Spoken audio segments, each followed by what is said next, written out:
এখানে কি কারণে আসছেন আপনি? আমার দাবি একটাই, ও আমার সম্মান নষ্ট করছে, আমার সম্মান ফিরিয়ে দিতে হইব। কে সম্মান নষ্ট করলো আপনার? আমার সাথে শারীরিক সম্পর্ক করছে। কে কে? আরিফ। আরিফের বাবার নাম কি বলতে পারেন? আরিফের বাবার নাম সোহেল রানা, ওরফে মানে এলাকার মানুষ জানে রাজা, রাজা মিয়া। বাড়ি কোথায় তাদের? তাদের বাড়ি হইলাম সাটুরিয়া মুন্সিচর। মুন্সিচর। আপনি এখানে কখন আসছেন? আসছি সকালবেলা। আজকে? হ্যাঁ। আপনি আসার কারণ কি? আসার কারণ এখন সে আমার সাথে কথা বলে না, আমি তার জন্য বিষ পর্যন্ত খাইছি। সে আমার সাথে এরকম করলো। আপনাদের সাথে সম্পর্ক কিভাবে, কোথা থেকে?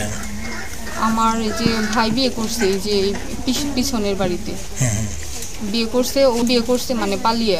তো তার জন্য ওরা অনেকজন গিয়েছিল, ওই দিন থেকে আমাদের পরিচয়। তারপরে কি মোবাইলে কথাবার্তা হয়তো না? হ্যাঁ, মোবাইলে কথাবার্তা, দেখা সাক্ষাৎ সবকিছু এভরিথিং। আজকে যে আসছেন দেখা হয়েছে না? না, ওতে আমি ওষুধ খাইছি না, ওরা ভিডিও কলে রাখে আমি ওষুধ খাইছি। ও আমার না করে নাই, কয় কি খাও, খায় মরে যাও তুই। না বল কি খাও, খাইয়া তুমি হসপিটালে যাও, আমি আমার ফ্যামিলির রাজি করে তোমার হসপিটালে নিয়ে যাবো, তারপর দেখবা আমাকে বিয়া কেউ আটকাইতে পারবো না।